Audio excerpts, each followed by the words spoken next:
Smile. এভাবে তাকাচ্ছি এখান থেকে তো। পারফেক্ট। আচ্ছা এইভাবে তাকাচ্ছি অ্যাঙ্গেল থেকে একটা তুলো। কি ছবি তুলছো? ছবিগুলো ভালো হয়েছে দেখি। রোহান তুমি ছবি তুলো না কেন?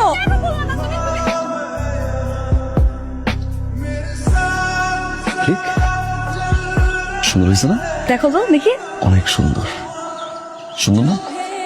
তুমি আমার ফোন কখন চেক করছো? কি সমস্যা তোমার? ভুল করছস, অনেক বড় ভুল করছস তুই। চিটার, ঠকাইছস তুই আমারে। চুম্মা দিচ্ছিস, ছবি পাঠাচ্ছিস, বের হচ্ছি, তো ঠিক করো আমাকে। এর পর থেকে তুই আর কোনোদিন আমার সামনে আসবি না। I hate you, I hate you. Rohan তুমি ভুল বুঝতেছো। তুমি আমার আঙ্কেল, আপনাকে আঙ্কেলের মতোই দেখতে পারো। তুমি বিশ্বাস করো, তুমি আমাকে আমার সাথে চিট করি নাই, তোমাকে ভালোবাসি। আমাকে ভালোবাসি না? ভালোবাসি কিনা বলো। কখন তুমি বুঝবে আমি তোমার লাইফে কি ছিলাম?